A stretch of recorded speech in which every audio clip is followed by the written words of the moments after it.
Hi, my name is John Armour, and I'm going to be presenting alongside Robert Long, Nicole Finley, Errol Bartrand, and Jesse Rocky. And we're going to be talking about an exciting new building material known as CLT, or cross-laminated timber.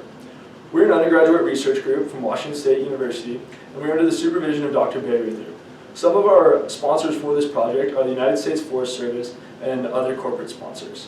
If you have any questions during this presentation, please submit them to the form below. So our vision and goal for this project is we want to look at analyzing and developing a pilot supply chain for CLT in the Pacific Northwest.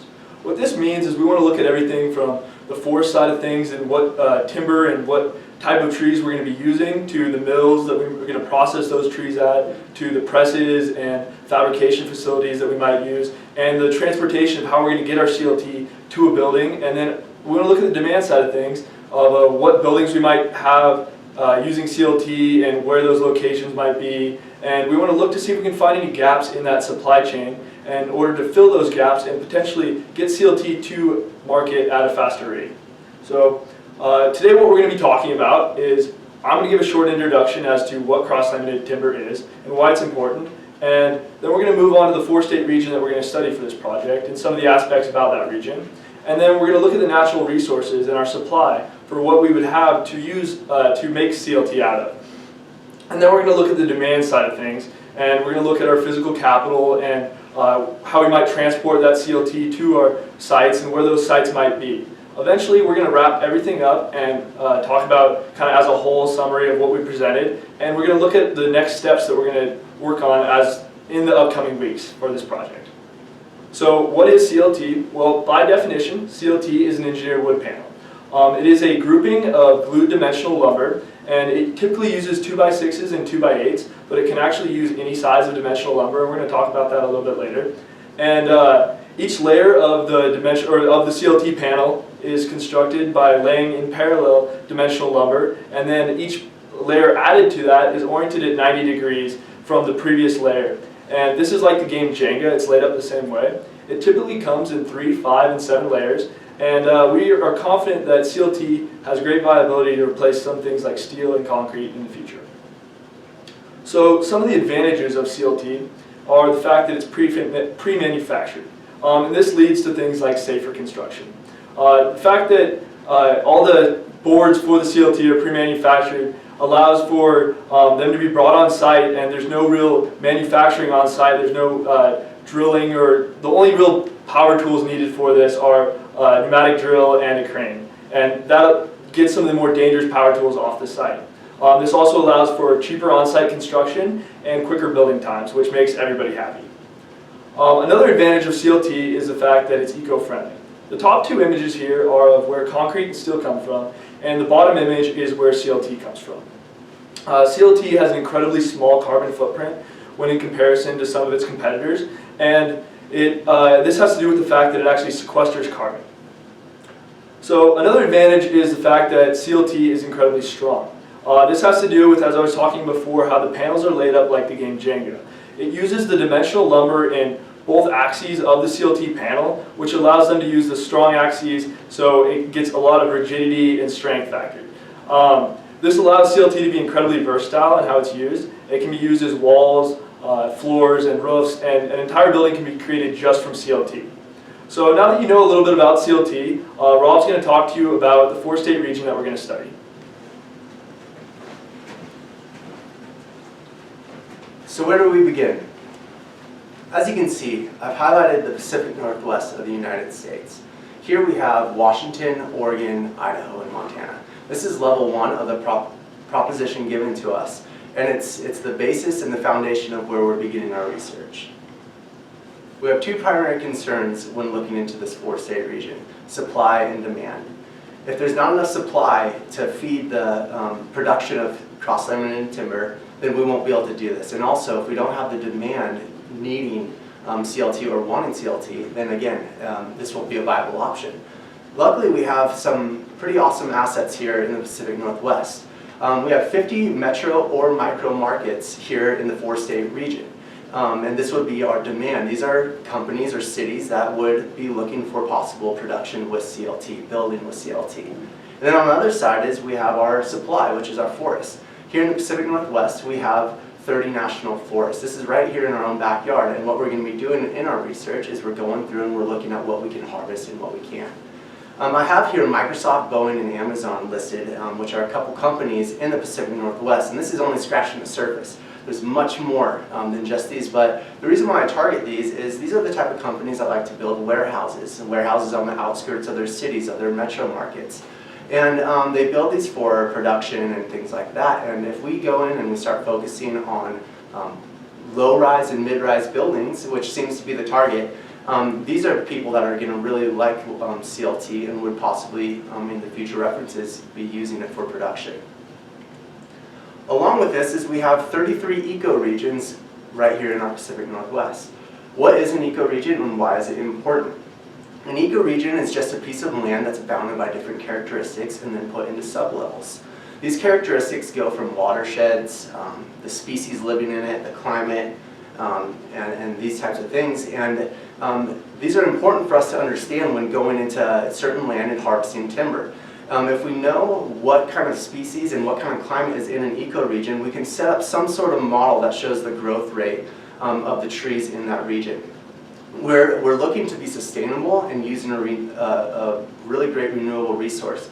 So in doing that, we're not going to just go in not knowing what the growth rate model is for the regions we're taking down trees. Using the knowledge of ecoregions and studying ecoregions can really help us with this.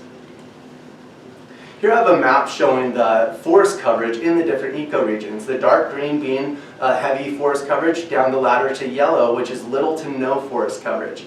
As you can see here in the middle, we have the Columbia Plateau, Washington's largest ecoregion, which is very dry and arid. And because of this, there's no tree growth in there, or little. And so this is just another aspect of what I just talked about, of utilizing the characteristics and knowing about the characteristics of each ecoregion. Along with ecoregions is seismic activity. This is not a characteristic that's defined in an ecoregion, but it is worth mentioning. Because CLT is going to be produced off-site, the engineers who are designing need to know the type of loadings that are going to be happening on their designs. And so as you can see here on the coast, the Pacific Northwest, that there's high probability of seismic activity. And then as you move further east over here into Montana, you can see just not nearly as much risk there. And so as we go and we focus our research, and which looks like it might be in the Seattle-Portland area where there is high probability of seismic activity, this is going to be important for the engineers to know, like I said, so they can figure out the type of seismic loadings that are going to be happening. Last I have here is a map that shows the coverage of the United States Forest Service in the Pacific Northwest again.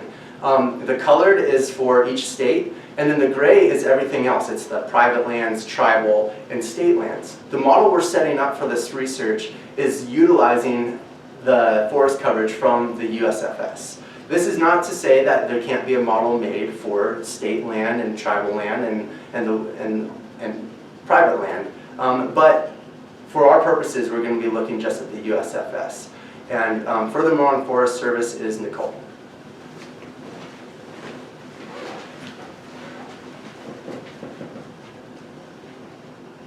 Hello everyone. So I will be examining the potential of a sustainable supply chain for the manufacture of CLT in the Pacific Northwest. Here we have 5 species of trees prominent in the Pacific Northwest. CLT specifically utilizes the bole of the tree, highlighted in green here on the Douglas fir. What makes CLT unique is its ability to utilize smaller diameter timbers that are traditionally not able to be used in the lumber industry. What we also have when we look at our tree is the idea of carbon sequester. So what we have when we have a tree is it stores carbon. However, when it dies or burns, it releases this carbon back into the atmosphere. But when we take the tree as lumber and put it in a building material such as CLT, the carbon stored in the standing tree is still stored in our building material. Thus, we have a carbon balancing act that will be examined throughout our research throughout the year. When looking at our supply, we need to look at our basic forest coverage. So here we have the Pacific Northwest, and in the green you see is just basic coverage of the forest regions in this area. This really doesn't answer our question of sustainability. We see that we have a supply, but we don't know much about our supply, so we need to look into things at further detail. What we look into next is density. So what we see here are the different colors of green. This is the forest coverage, where darker areas of green indicate more dense forest regions. Now, a more dense forest region indicates more supply. More dense, more trees, more supply. However, what we also have in a more dense forest region is restricted growth. So we have a lot of smaller diameter trees. These restrict the growth of other trees that would otherwise use this room to expand and reach their normal diameters. So what CLT can do is go in and harvest these smaller diameter trees, utilize them in a building resource, and free up some area for expanded growth. So we want to focus our areas where we see darker green colors, which would be along the Pacific coastline here and areas in eastern Washington and Idaho. We also want to look at timber availability. We can't harvest wherever we want to harvest from. There are laws and political guidelines where we can harvest. What we see here is the United States Forest Service in green. The outlines you see in the green are the different national forests. And the red over top is the available and predicted timber harvest areas by the USDA. So where we would want to focus our supply potential would be on these red areas that we see. This is in the Idaho region again, and in that eastern central Oregon area. We also want to focus on restoration. One of the main goals of our project is to use timber harvest for CLT in order to provide forest restoration and management. And so what we see here is that general forest coverage again in green, and in the orange we have restoration needed according to the USDA. These are project boundaries for projects such as the Collaborative Forest Landscape Restoration Group and the High Priority Restoration Group. These areas are in need of restoration, and as such are potential for us to examine as supply areas for where we would want to focus our efforts in the hope that our CLT harvesting could supply an ecological benefit to our forests. One of the main areas of forest restoration that CLT can provide is through fire protection. The smaller diameter timbers that CLT can utilize are usually the fuel for fires. So what we see here is that general forest coverage in green, and over top is the fire areas that have occurred in 2015. This data is again from the USDA. It is collected through NASA, the University of Wisconsin, the University of Alaska Fairbanks, and the United States Forest Service. GIS data available is updated hourly, so what we see here is a really good overview of where we've had fire instances. So what we have here, and what this tells us, is that fire is a problem in the Pacific Northwest, and is a problem that could potentially be improved through the use of CLT harvesting, and the fact that we could harvest these small diameter timbers and utilize them in a building material, instead of letting this damaged wood harm the forest, overcrowd, and eventually die, and that carbon goes back into the atmosphere. It's that balancing act again, and these areas offer a potential or an ideal for us to resolve this. Another area that we want to look into specifically is the beetle kill.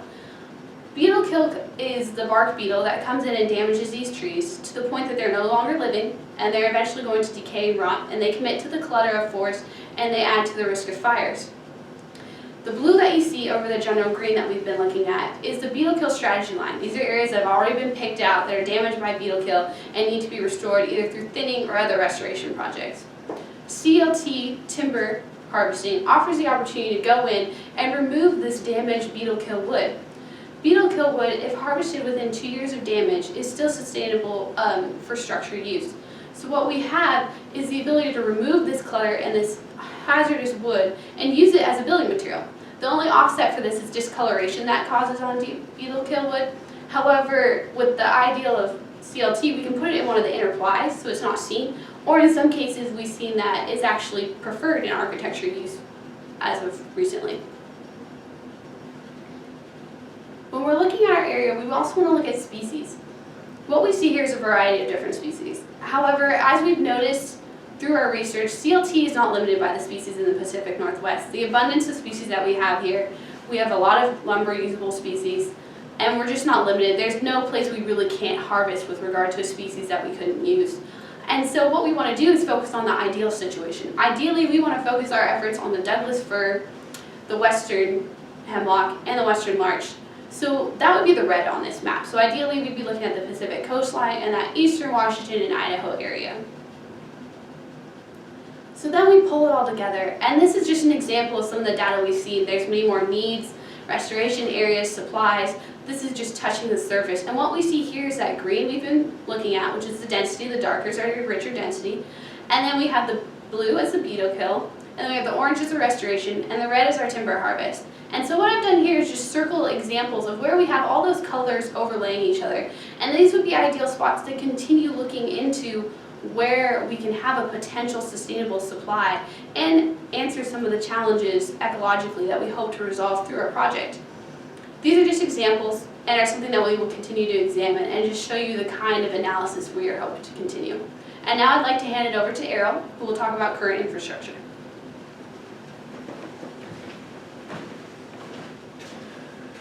So Nicole just addressed where we can get the raw material to produce the CLT, and John talked about some of the advantages, but in order to make CLT a viable product, we need to find someone to buy it. So then the question you might ask is, where do you look? Well, what we have chosen to do is to, throughout the 4-state region that we're analyzing, we split it out by population, and as you can see, the metropolitan area up by Seattle clearly dominates the region, with Portland coming in as a fairly distant second. So for our targeted supply chain analysis, we are going to be looking at these 2 regions. The other cities spread throughout these 4 states we will also possibly look at later, but we really want to focus on these 2 regions for specificity in the short term. Okay, so now we know where we need to sell it, we know where we can get the raw material, but where do we want to manufacture it? We have strong community partners in Forks, Darrington, and Colville, and those 3 areas are ones that we want to look at in particular. The purple dots that you can see on the screen are lumber mills spread throughout the states. While there are lumber mills at these 3 locations, it is possible that depending on how much CLT we need to produce, we might need to get lumber from other locations, and these would provide the material in order to feed CLT production wherever we analyze it to be produced at. So after we get a supply chain from one of these 3 regions, we next want to look at where else could this be applied. One place that looks particularly promising is at current glulam pressing facilities. These are shown in orange on the map, and due to the similarities of pressing glulam and pressing CLT, we believe that this might be a promising option to spread our supply chain to. And as you can see, the lumber mills are still in purple, and they would be needed to furnish material. So, we know where we're going to sell it, we know where we're going to manufacture it, or at least we will. The next question is, how do we connect the dots? Now this is important not only from getting it from the pressing facility to the customer in one of the market areas, but also we need to get the raw material from the forest to a lumber mill, perhaps from the lumber mill to a pressing facility, and then from there to the job site, possibly storage along the way as well.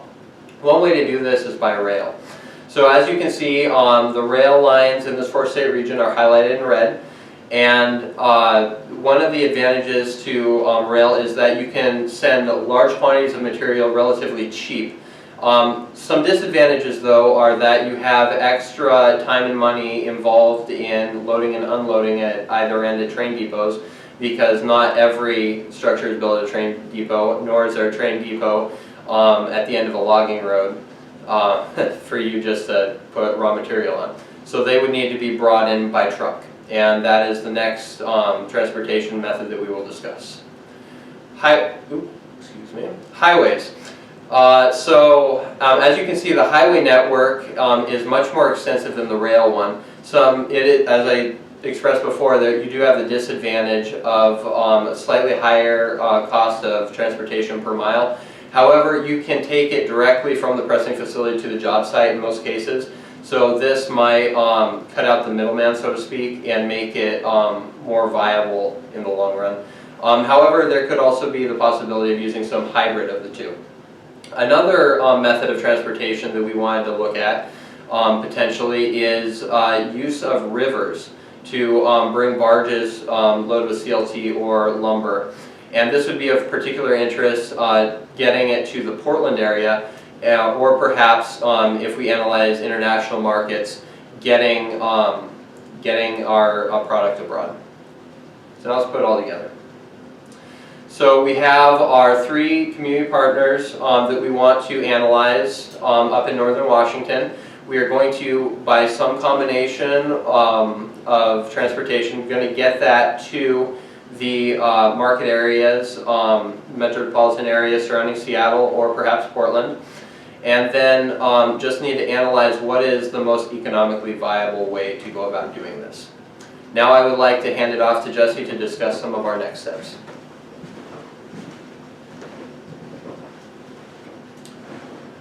How's it going, everybody? So what we've seen so far in this presentation is a lot of maps, and the reason why we have a lot of maps is because we have a lot of data, and a lot of info in general. And what we want to do is we want to narrow that info down and kind of filter out the stuff we don't need to arrive at something very simple and manageable, and that's going to be our pilot supply chain.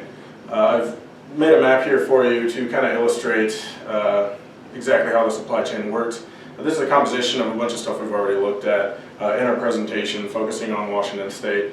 And we have the forest coverage here in green. We have the rails and the highways, which you just saw. We have the mills in yellow, and then our potential markets in orange. And we have kind of all this stuff. We want to narrow it down to something simpler like this. This would be, either one of these would be a good example of a supply chain. We haven't decided yet, but it would look a little something like this. So here's a visual aid. You can see we have the forest up here, and then we just have a route that goes through a sawmill where we take our material and it gets processed, and then that would go to the market or the construction site where we would actually use the wood. And it's not always going to be so simple. With CLT, there's a lot of steps involved. These are our supply chain models that we developed. Up here is just a baseline model, and that's just all the steps that we need to take to make CLT and get it to where it needs to be. As you can see right here, we have some of the boxes in orange, and those are the CLT exclusive processes, and those are going to be added to an existing mill because none of these mills have these capabilities yet. But you might notice that the boxes here are connected to each other. Some of them are bunched together, and that's just suggesting that those steps occur in the same location. So for example, supply chain 4 down here with all of these steps bunched into one bundle right there are going to look a lot like this, where we have this one mill that's going to take the raw material, and then it's going to cut and plane it as well as press it and manufacture it, customize it for assembly. That's really nice, it's simple, and probably ideal for a situation, but a lot of mills aren't going to be able to handle that. So we might go with one of these middle options here where we do some of the preliminary shaping first at one mill and then go to a secondary mill or a factory to have the rest of it processed. And so important thing is what kind of structures we're going to make once we get to the construction site. And we have various types to look at, various sizes. We're going to focus on commercial buildings. These are projections from last year, late last year, of some different sizes of commercial buildings we might expect to look at. Offices, as we said earlier, were a good option, and warehouses are something we might look into as well, but we want to keep our options open. You'll notice a warehouse down here is in the variable square footage, and that's kind of in the same vein as universities and hospitals and data centers. They have a very very wide range of sizes, and so we're going to have to look at specific cases for those. Once we do figure out what size of structures we're going to make, we can kind of look into the dimensions from the square footage and develop an actual volume of material that we're going to need to pump through these mills. And we're going to need to translate that to board feet, because that's kind of the language that our mill operators are going to be speaking in. A board foot is essentially just a square foot of wood that's 1 inch deep, and that's the unit that we would use to tell them what kind of volume they might expect. And then they're going to use that information to communicate to us whether or not they're going to be able to have the capacity to handle that volume, because it will be a new aspect of their mill. And so down the road, as we develop the supply chain, there's a few things we need to consider, and I mean, there's a lot more than this. These are just some of the more important examples. But we have some public misconceptions about building with wood. It's kind of hard to sell in that respect. When people hear wood as a structure, they think fire danger is a big deal. And with CLT, it's just not the case. It's a very dense wood, and it burns very slowly and very predictably, like a big piece of wood on a campfire. And it actually passed all the same codes that concrete and steel passed for fire codes. And so that's something we need to communicate to the public in a very clear and careful manner. Another aspect is environmental damage. People assume that if we're cutting down trees, then we're just deforesting the land and leaving a mess behind us. And as we saw in many of the slides before, it's actually a very positive effect on our environment. So that's something we need to communicate to them as well. We also have some political and ethical things we need to keep in mind, and that's safety codes, building codes, especially if we get in the high-rise territory. If we decide to build those things, we need to have a separate fire code specifically for those instances. and then we want to have a positive economical impact on the communities that we'll be working with. As far as business aspect goes, as John mentioned earlier, CLT is very easy to put up, and it saves a lot on labor and time, but it's not necessarily going to be the cheapest material available when we first get it going. So we need to communicate very well with the construction companies and make sure that they know that they're going to be benefiting in other ways. Finally, we have mutual respect, and that's something that we need to keep with all our businesses, because we don't have much of a competition coming into this in the CLT industry. We need to make sure that we are setting a good example, keeping a good reputation, and developing some good connections with some of the partners we'll be working with. If we're successful and the supply chain works, which it should, we're hoping that other suppliers will follow suit, and it'll spread to hopefully like a regional and maybe a national basis, and will become CLT will become a standard building material. And if that does happen, we can move from a small scale, such as the offices and other commercial buildings, to something more like this. This is just a design from a semi-local architect that he made in 2013, and I thought it was pretty cool looking. This never came to fruition, but this is something that we definitely could see down the road if we are successful, and I think that's really exciting. So at this point, I'd like to thank you all for your support and your interest in the project. We're putting a lot of effort into it, so it does mean a lot. And if you have any questions or comments or feedback, there is a submission form beneath the video that you can send those to, and then we'll get back to you very soon, probably in the next day. We also put the slide up here for you so you can see all our names and photos and sections we worked on. So if you have any specific questions, you know exactly who to direct them to. Thank you again.